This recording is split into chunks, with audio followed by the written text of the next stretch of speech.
So again, this period we've already been looking at, keep in mind that everything we're talking about in this whole unit is happening simultaneously with the changes that we were talking about in the previous chapter. In fact, as we'll see in just a moment, in many ways, it's happening because of that. Both of those things are fueling each other, meaning westward expansion and this massive wave of industrialization that we're going to see take place in the 1870s, 1880s, 1890s, moving on into the turn of the 20th century. The United States, as we know, began industrializing for the first time early 1800s and had become an industrial country, but compared to the kind of industrialization that we're going to see happening in the latter part of the 19th century, it is, just tiny compared to what we eventually see. Hold on, let me get this moving like I want it. There we go. Okay. So massive changes will take place in the United States' economy, and that we'll see the United States moving from being still mostly agricultural with some industry and some manufacturing to the United States being the leading industrial powers, or one of the leading industrial powers in the world, surpassing Britain and surpassing other European nations that had really invented or perhaps innovated the whole concept of industrialization to begin with. The United States not just producing manufactured goods for its own local markets, but producing for global markets, and the beginnings of mass, big, huge industries, more like modern day corporations. And that just has profound and permanent effects on all of United States society. Before we look at this first big business, let's go back to just a second, the title of this whole chapter, The Gilded Age, and talk about what that means and why this era gets called that. Gilded, some of you may know, how do you know what gilded means, if something is or looks gilded? Covered in gold, okay? So by calling something gilded, is that perhaps a compliment? What is it saying about it? It certainly at least looks shiny, but notice the word there, it's covered in gold. It's gold, plated, as it were. So gilded, meaning that it's nice and pretty and shiny on the outside, but what might it look like on the inside? Not so great, okay? So in this case, gilded, meaning that there is so much about the United States and the way that it's changing and certain aspects of society that look really glamorous, and there were certainly a lot of people that were benefiting tremendously off of the changes that were taking place here. This whole era and the industrialization that's happening, among other things, produces immense amounts of wealth.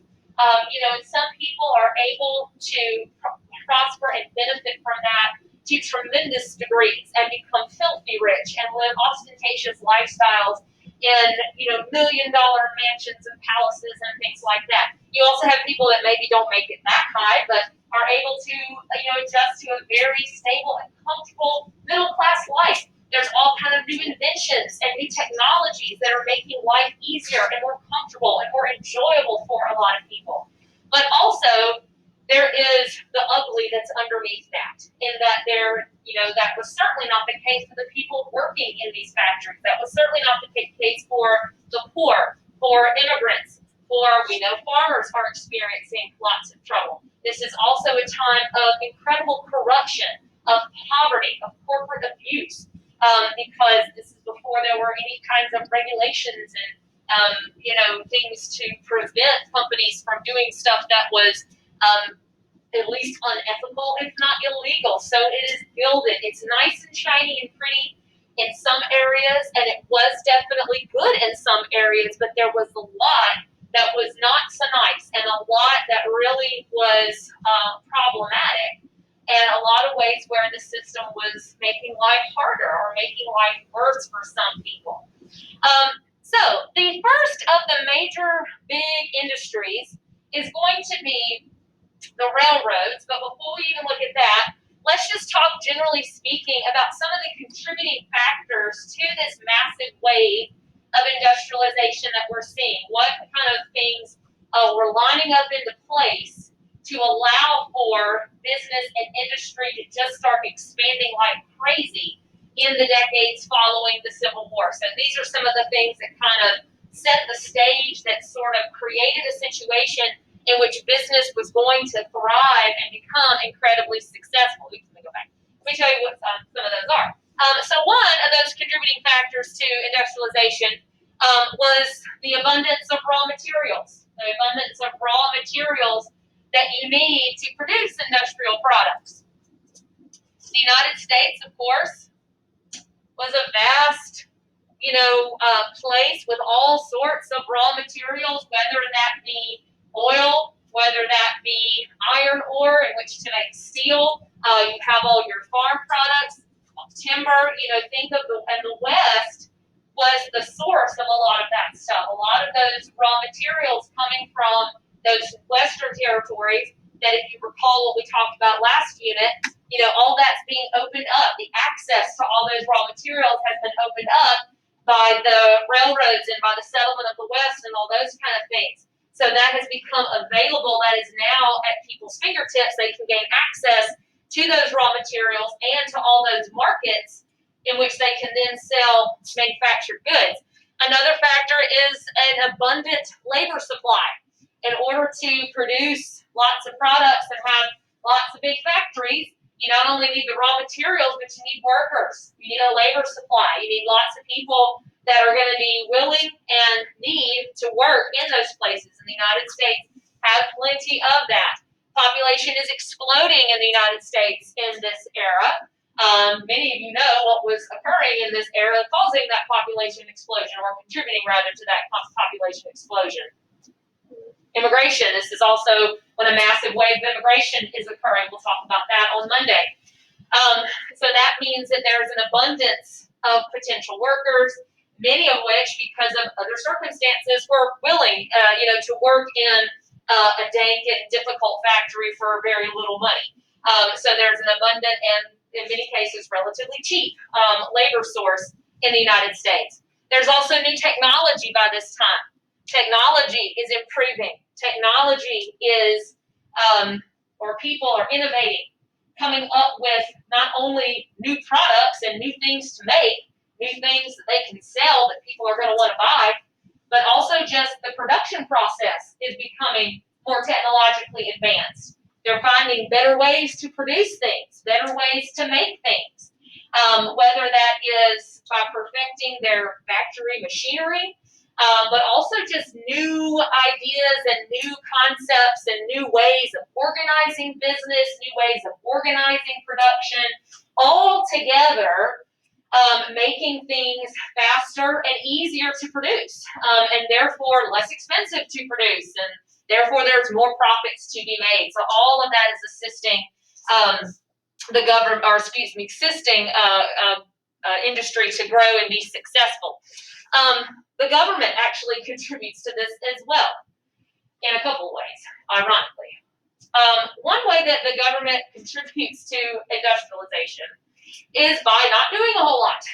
This is a time of majority, or a lot of folks having the opinion and the philosophy that the government should not interfere. That the government, what we call laissez-faire capitalism or laissez-faire economics. And I'll put that term up here at some point. I just can't remember where. I think it's on here later. But that was the whole concept of the government should leave things alone. That the government should not pass a lot of regulations.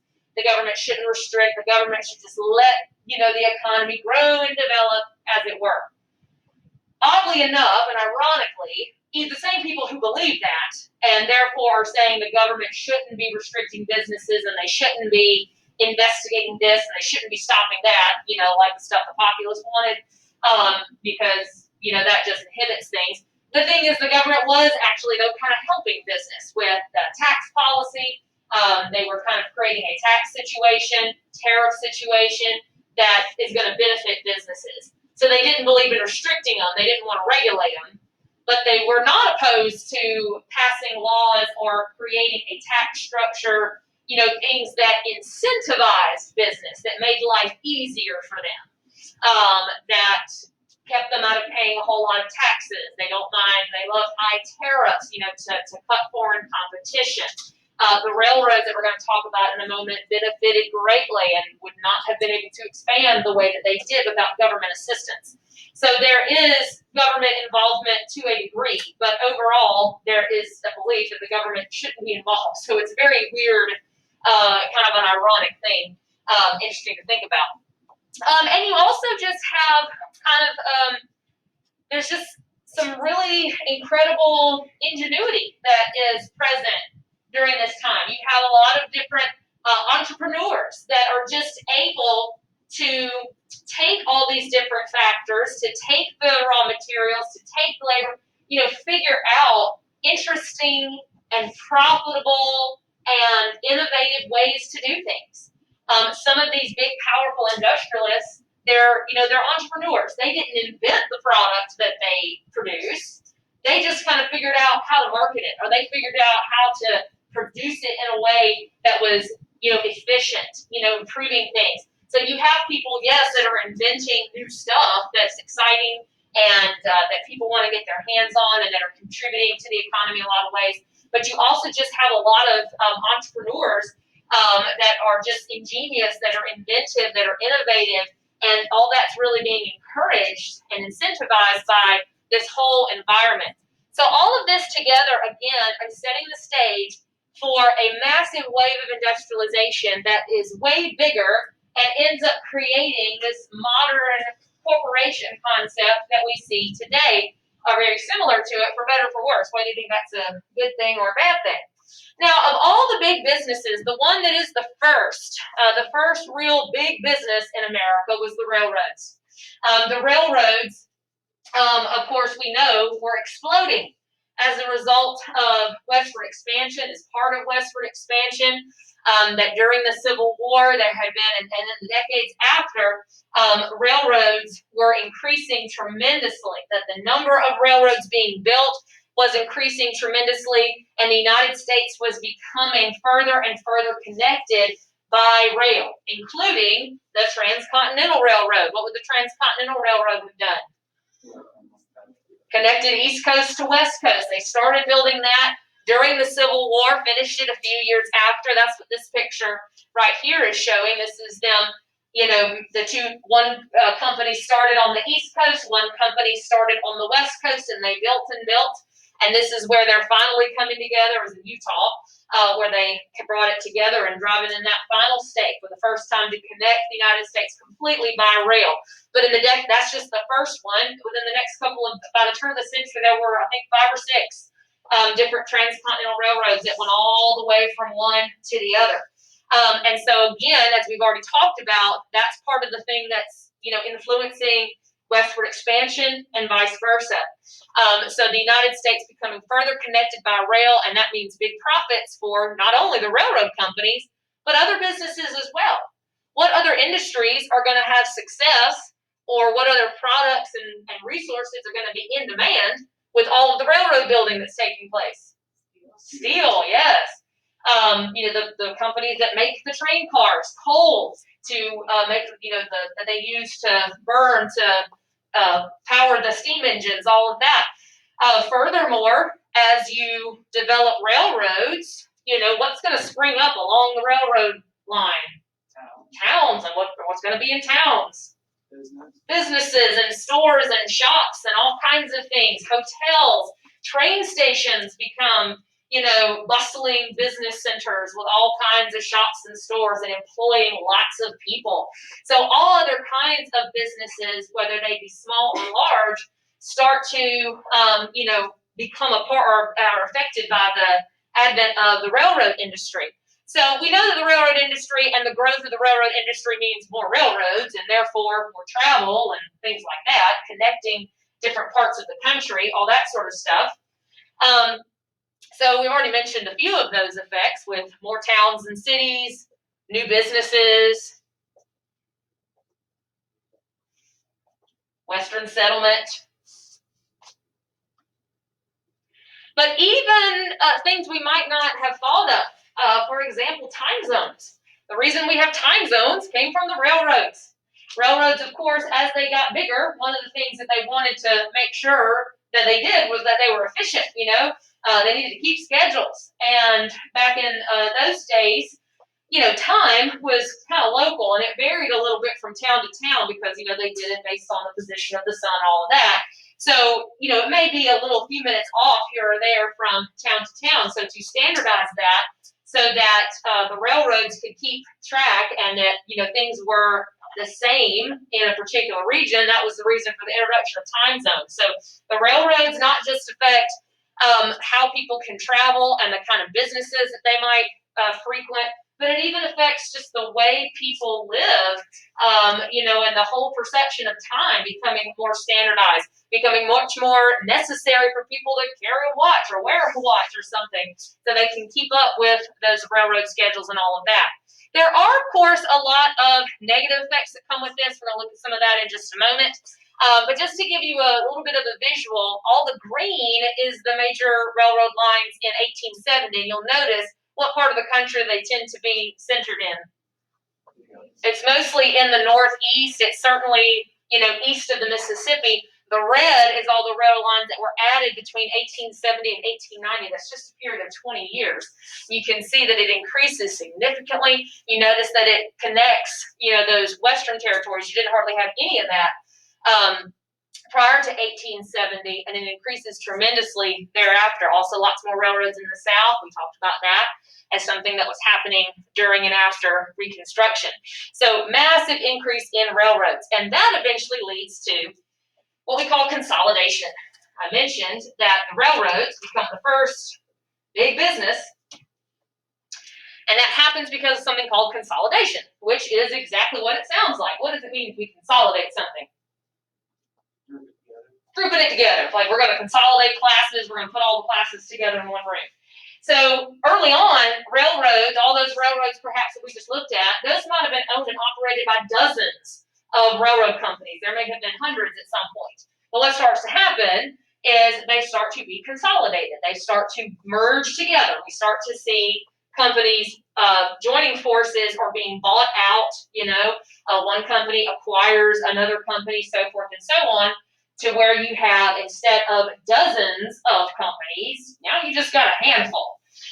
And so by I don't know the year, let's say 1880s or so, the majority of the railroads, most railroad lines, I think something like, more than 2/3 of them, I think, were controlled by about 6 or 7 companies that were massive. So instead of all these little companies, it's big companies, like what we might think of as big corporations. So they are your first, major corporations, or what you might call corporations, that are spread out all over the country, with very complex structures, with very complex financial arrangements and financial systems and complex management, really changing the way that companies structure themselves. Now, the king of all of that, we need to mention a couple of specific individuals in regard to some of these businesses. We won't mention too many, but when it comes to railroads and railroad consolidation, the person who really, didn't invent the concept, but certainly probably did it the best and became well known for it and became fabulously wealthy because of it, was Cornelius Vanderbilt. So Cornelius Vanderbilt was one of these innovative businessmen that made a fortune, a vast fortune. In his case, off of railroads. Big railroad guy, and was able to consolidate multiple small rail lines into, single companies, which he then gained huge amounts of profit for. Now, that, of course, was oftentimes criticized. We'll talk a lot about the criticisms of this in a moment. For example, this cartoon here depicts Cornelius Vanderbilt. You see him standing on the railroad lines there. What do you think it's trying to say about it? Yeah, okay. What is he doing with his railroads? He's controlling everything. That he's just the big, powerful giant that's pulling all the strings and has way too much power and all this sorts of stuff. Other things that become quite negative about all this, while you will see depictions of people like Cornelius Vanderbilt and why some people were growing concerned, is this naturally brings about a great deal of corruption.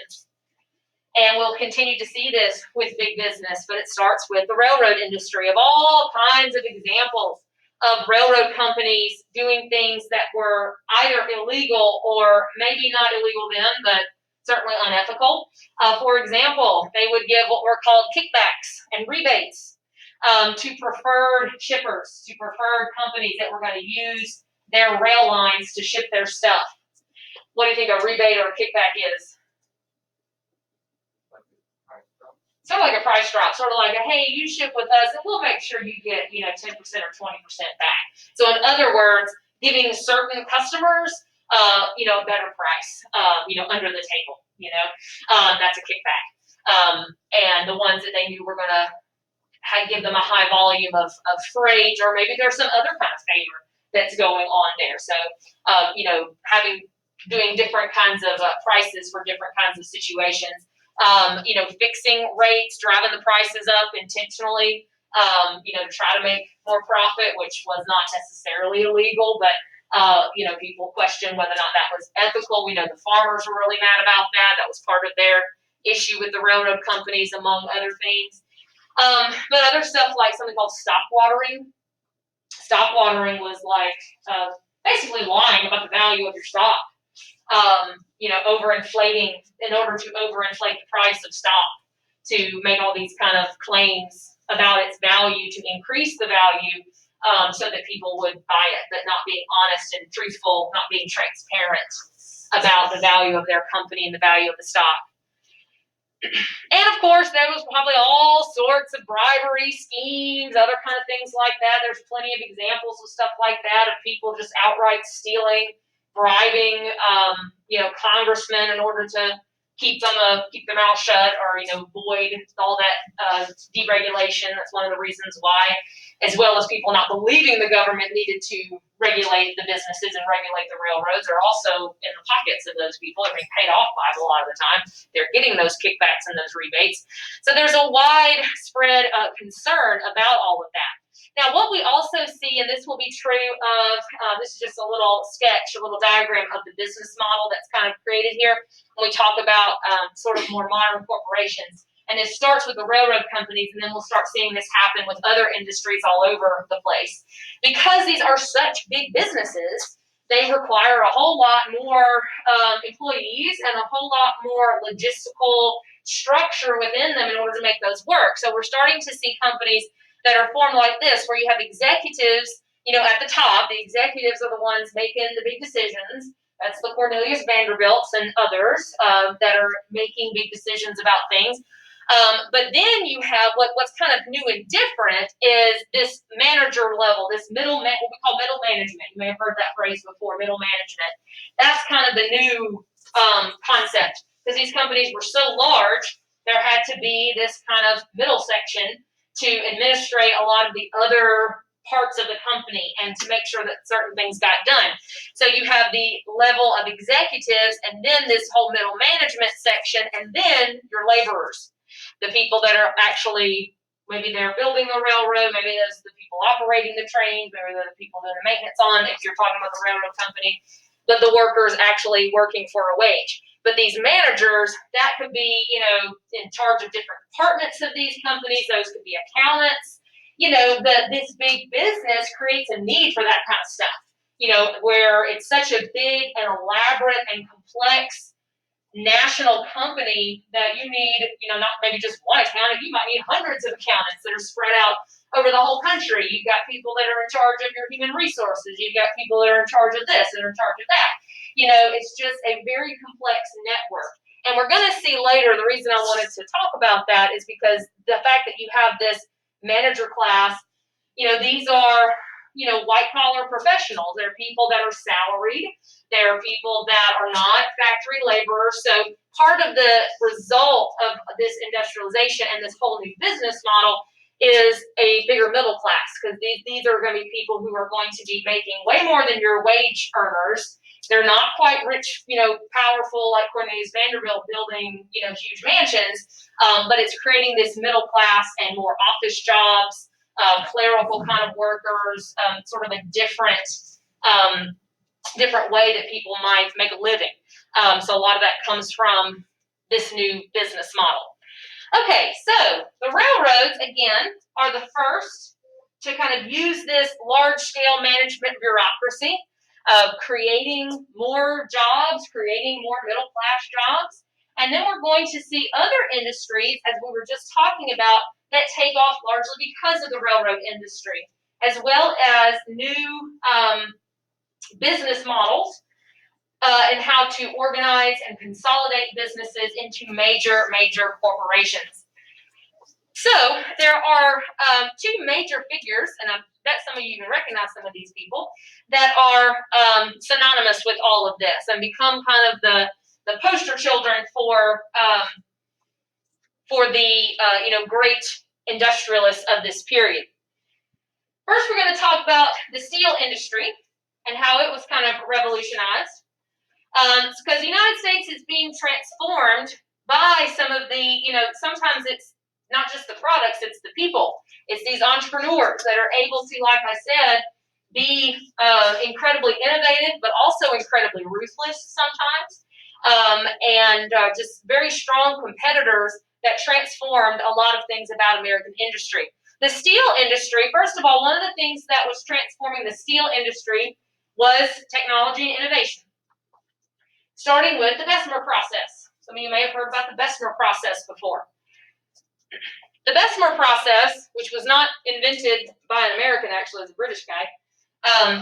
The Bessemer process was a new process of making steel, a new way to make steel. And you don't need to know necessarily how that worked or why it worked, but that it made steel easy to produce and cheap. Makes it a lot easier to produce, a lot cheaper to produce. And steel, prior to that, you didn't see steel produced too much because it was too expensive and too difficult to do. It just was not profitable, even though steel was a superior product. A superior product to what? What were they using prior to steel? Iron, yeah. Iron. Steel is stronger than iron, and it's after the Bessemer process, it's actually cheaper to produce. So there were some that saw, of course, opportunity in that. None more so than Andrew Carnegie. Many of you probably heard of the name Carnegie before. And Andrew Carnegie becomes the owner of U.S. Steel, which becomes the country's certainly largest steel producer and one of the largest companies, period. Andrew Carnegie is a truly kind of an amazing rags to riches story. He was an immigrant from Scotland. Yes, go ahead. No, Andrew Carnegie is the direct inspiration for Scrooge McDuck. Is it really? That makes sense, being Scottish. I didn't know that, though. That would make sense. That's good. So if you know Scrooge McDuck, there you go. Rich, powerful, although Scrooge McDuck's pretty stingy. Carnegie supposedly was not quite so much, as we'll see in just a moment. Let's see. Okay, but anyway. Carnegie becomes the owner of U.S. Steel, and he works himself up from just a worker in a steel mill to eventually into management positions, to eventually a big executive, and consolidates a huge amount of wealth and power, making U.S. Steel a massive company and making the United States one of the leading producers of steel in the world. Now, the business model that Andrew Carnegie introduces to make U.S. Steel work so well, among other things, and again, Carnegie is an example of an entrepreneur. He didn't invent steel. He's not even really all that technically, he knows about it, but he's not like making new processes here. He's just figuring out how do we eliminate waste? How do we make this work for us the best?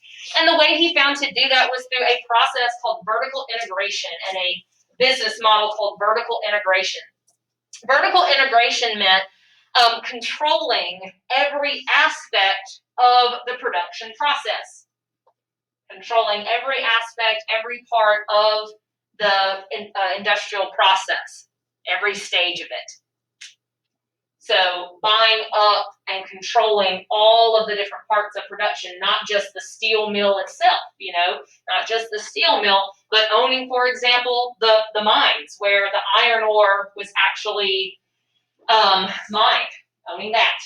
Owning the transportation systems, whether that was some rail lines or some cars or something, vehicles.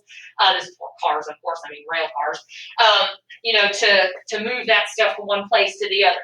Owning, of course, the steel mills and refineries, obviously. but also owning ships and again, the trains, the transportation, things like that are then going to get that product where it needs to go.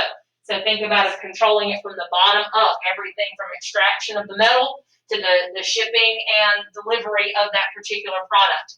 And by doing that, he was able to, make steel in a way that puts everybody else out of business. Now, Carnegie becomes, of course, ridiculously wealthy, as all these industrialists do. But Carnegie also advocated something, became well known for advocating a philosophy called the gospel of wealth.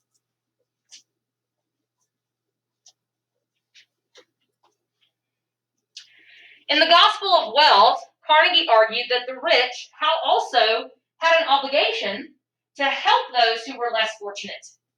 That they had an obligation to help those who were less fortunate, to help others improve themselves. Think about gospel. What are you supposed to do with the gospel? Spread it, share it, right? So it's about spreading and sharing the wealth. Now, by that, Carnegie did not mean go around and just throw out money to people or anything like that, but he believed in that the wealthy people should use some of their money to build and to create institutions that others would benefit from, like, for example, libraries. Okay, a lot of what Carnegie spent his money on was libraries. There are lots of Carnegie libraries throughout the country. So we'll build this library and put lots of books in it, so the people that maybe didn't have access to that kind of stuff before now can, and they can read and study, and maybe they can better their life. There are, of course, and this is true not just of Carnegie, but lots of these industrialists were, to a degree, philanthropists. They gave lots of money away to build not only libraries, universities. For example, Vanderbilt University built with his money or started with his money.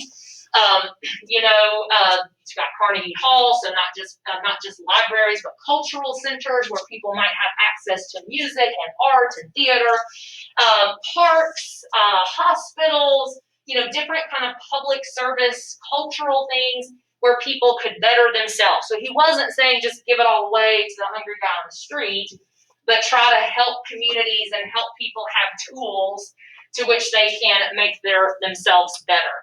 And Carnegie gave away a vast amount of his fortune, certainly not enough to make him poor or even kind of middle class. He's still an incredibly rich man, as they all were. But that's why it's no surprise you probably have heard of names like Carnegie and some of these others. Their names are on lots of stuff because they gave away lots of money to build some of those things.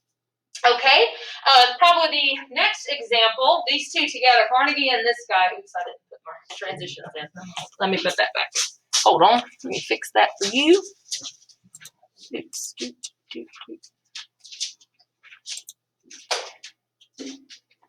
Where'd it go? There we go.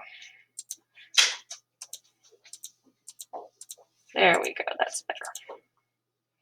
That makes that a little more palatable, doesn't it? Okay. Well, it didn't work. Never mind. I'll just go one at a time. Okay, so I'll start with the oil industry is another major industry that the United States comes to dominate, and that changes a lot of things in and of itself. Whereas with the steel industry, the person to associate with that is Andrew Carnegie. With the oil industry, we see the same thing with John D. Rockefeller. Okay, and there's an extra R in there that shouldn't be there. Sorry, it's Rockefeller. I meant to correct that. Forgot. Not that it matters all that much, but if we want to get it right, do people justice. Okay, so John D. Rockefeller becomes the owner of what becomes a massive industrial corporation, Standard Oil. The United States become a leading producer of oil. Now, the business model that John D. Rockefeller uses, unlike Carnegie and vertical integration, John D. Rockefeller uses something called horizontal integration. Okay, horizontal integration means acquiring all of the smaller competitors, basically buying out all of the other companies. So consolidating it this way, okay, not owning all the processes or parts of the process from the ground up, but buying out everybody else, buying out all the other businesses and consolidating them together into one big business, Standard Oil.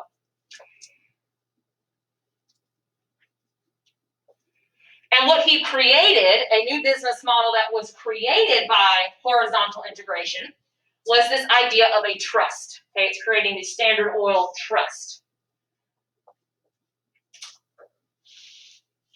And a trust, the way it's like all of those smaller companies that are being absorbed into the trust, those companies still technically exist. They're just handing over all their stock and handing over essentially the decision-making power to a board of trustees. Something a trust is run by a board of trustees, usually 5-10 people or so, that make all the decisions. So they're kind of those people are still there. There's all these other companies that are part of that trust, that are part of the Standard Oil Trust, and they've pretty much given control of that to Rockefeller and the trustees that run it. So it's not that they bought them out and they don't exist anymore. They're just like umbrella companies. It's sort of, think of Standard Oil Trust as like an umbrella, and all these other companies are underneath it, and they surrendered control there. And this becomes a popular model that then gets copied by numerous other businesses. So Standard Oil is like the first of these big trusts. But by the turn of the century, there are trusts in multiple industries. The sugar industry is dominated by a trust, tobacco, tin, just bunches of them. Huge, huge companies that are in the form of a trust. Okay, so obviously this causes lots of controversy and concern because there were already, when all this is happening, people that felt like these companies were too powerful, that these companies and people like Rockefeller and people like Carnegie had way too much influence and way too much control, and that they got their money by doing things that were unfair, that were illegal, by not paying their workers very much, so forth and so on. This is also where we start to see what some people might refer to as the unholy alliance forming between big business and government and politics. Cartoons like this one, see, you have all these different trusts here: Steel Beam Trust, Copper Trust, there's Standard Oil right there, and so forth. Who are these people?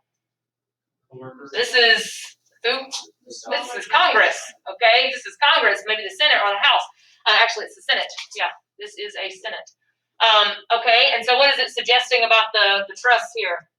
They oversee Congress. That they are basically telling Congress what to do, and Congress is at the mercy of these trusts, which in many ways was true. I mentioned earlier the lack of government regulation and the way the government didn't want to get involved. Some of that was because of just the going economic theory of the day, and had been for a long time. Others also, they are getting favors. They are getting, in some cases, unsavory favors, like literally getting paid under the table. And others, just might be, I scratch your back, you scratch mine. So they were very much in the pocket, and they were funding political campaigns and giving political contributions and things like that to politicians. So this is becoming, of course, quite criticized by people that felt these were way too powerful, that there were a lot of abuses taking place, and there were a lot of things that either were illegal or that should be illegal taking place, that was allowing these companies to become so big and powerful, but they were becoming too big and too powerful. So that creates this sort of tension between these two ways that people like Carnegie and Rockefeller might be viewed, and the ways that they were viewed. One view of people like Carnegie and Rockefeller, also at Vanderbilt, there's others, JP Morgan, for example, does the same thing with finance industry, investment banking pretty much. The view of them as being so-called robber barons. Okay, robber barons. What do you think people are saying about them if they call them robber barons? They're what? Yeah, that they got wealthy by doing what? By robbing who? Other companies. The other companies, they're robbing their workers, that they got rich by being exploitive, by taking advantage of people, by just stomping on everybody else, by being selfish, by being cruel, being ruthless, and only caring about money, and whoever they have to stomp on to get there, that's fine. There's also, though, the view of calling them so-called captains of industry. What do you think people are saying about them by calling them captains of industry? They are leaders in industry. What else? Why are they so rich? They did what no one else would do. They did what no one else would do. The people saying, you can't get mad at people just for being smart. You can't be angry because they were good businessmen, and they shouldn't be punished for being innovative. They shouldn't be punished for making the right decision at the right time. And also arguing that, hey, these people, there's a lot of people that are employed because of them. There's a lot of people that have jobs because of them. That these are the folks that are making the economy great. These are the people that are making America great. You know, it is their ingenuity and it is their intelligence and their risk taking, you know, that's helping everybody. And we shouldn't be punishing that and we shouldn't be restricting that, so forth and so on. And it's just kind of the way things are, and we should not be trying to restrict that in any kind of way. But these are certainly some more kind of negative images of the trust and these big monopolies, of course, as we might call them. This one here, Standard Oil, is what it says right there. And what is it doing here? How does it represent Standard Oil? Spread this tentacle over. Yeah, it's a big octopus. It's grabbing up all the, you know, the competitors, sort of a big monster. This shows Rockefeller here looking like a king. He's got this big crown kind of thing on. You know, way too much control and power and all of that. So let's talk lastly about some of the ways that early on in the Gilded Age, we saw people try to respond to this, or groups try to respond to this.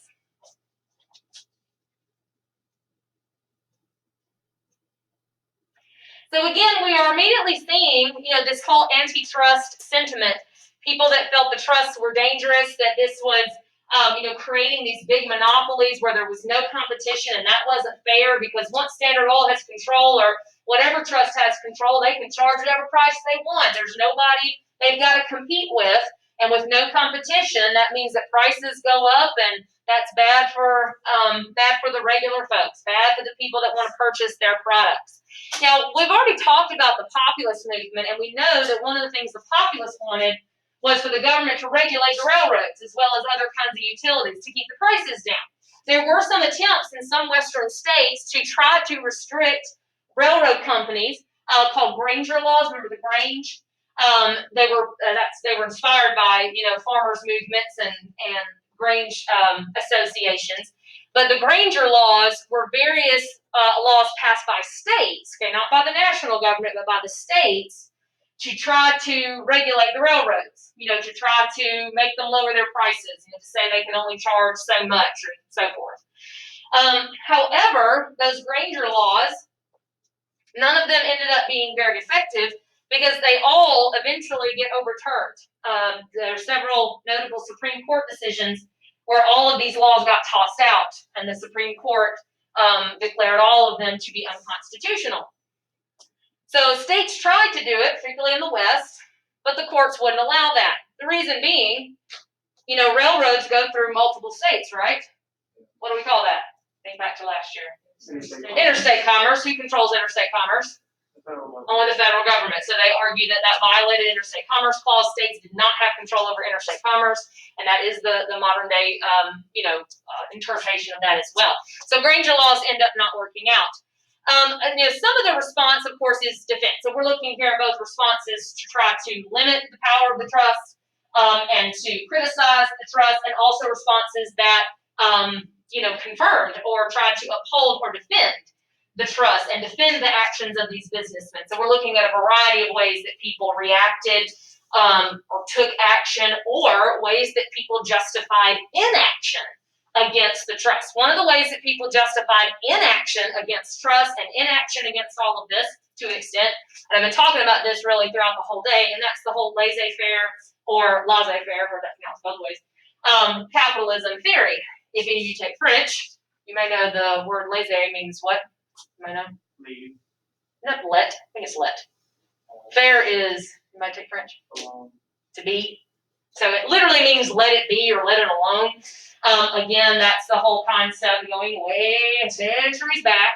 You know, this very Jeffersonian, that the national government should not be in the hands of business. It shouldn't be doing anything to discourage business, that it ought to just be very hands-off. Think of it as a very hands-off approach.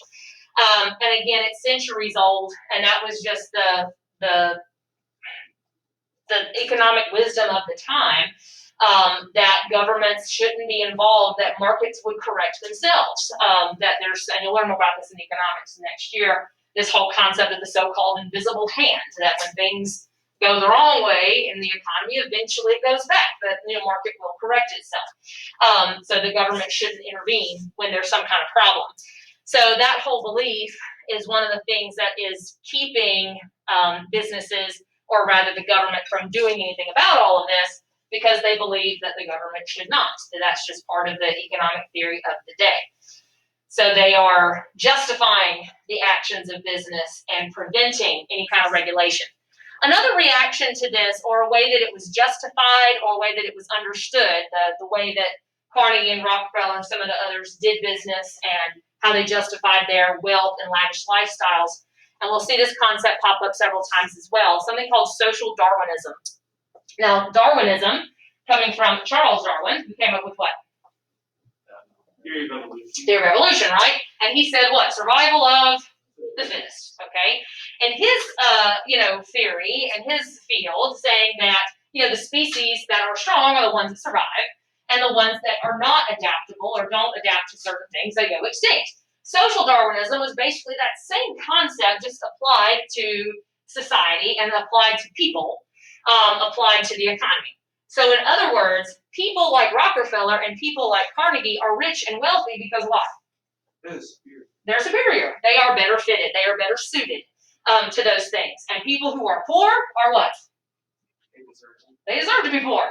People that are poor or people that don't do as well, they are not as fit. It is simply survival of the fittest. And you can't get mad when a company like Standard Oil buys out everybody else, or this little mom and pop store gets put out of business by the big monopoly or the big corporate giant, because that's just nature. It's just survival of the fittest. So this, reinforces that idea that the government shouldn't do anything about it. It just is the way that it is. And if the government tried to interfere and tried to help the poor people, or tried to, stop the corporations from doing certain things, they would actually just be, helping the weak to survive. And that wouldn't be best for everybody. They shouldn't be assisting the people that are not suited for success. Okay, I put these two things together because they go one and the same. We do eventually start to see in the late 19th century some attempt to sort of kind of try, but not really, restrict the corporations and try to regulate this stuff just a little bit. The first way that was done was a law called the Interstate Commerce Act, which among other things created an agency called the Interstate Commerce Commission.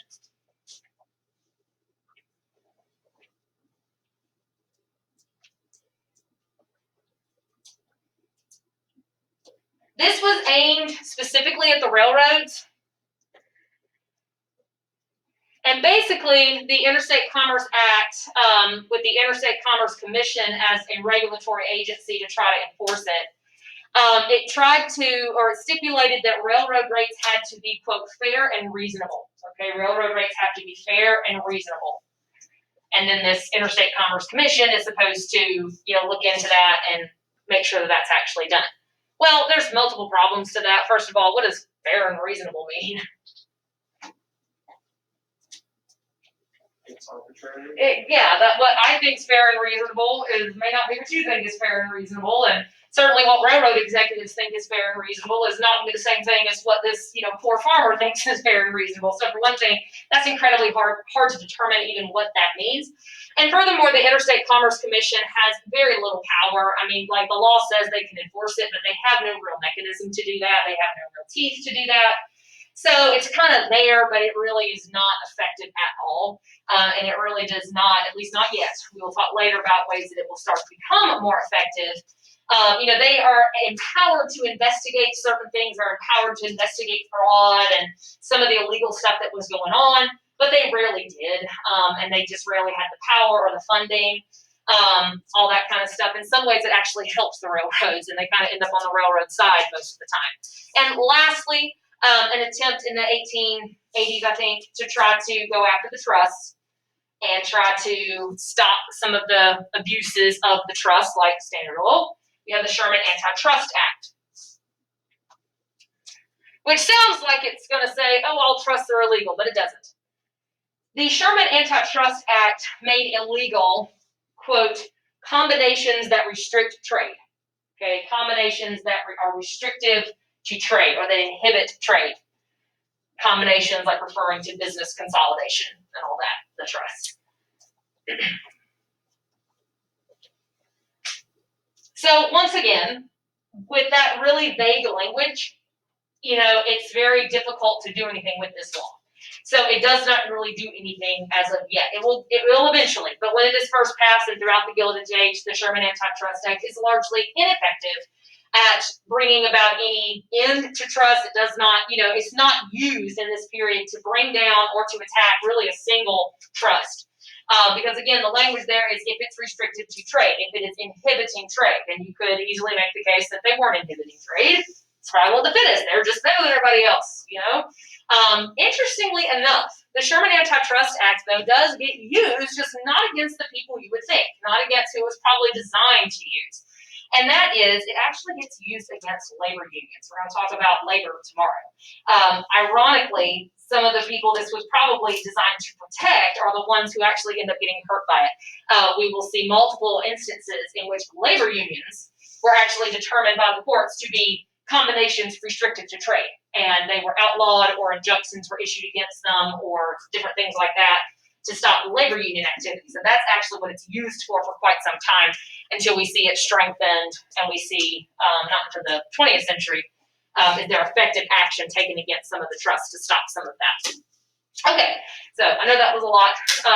So tomorrow we will look at the people on the other side of this whole equation, the people doing the work, and the ways that they were struggling to get any kind of relief, and ways that they were trying to organize into even bigger numbers to affect some change, although that's going to be very, very limited what they were able to do in this era. All right.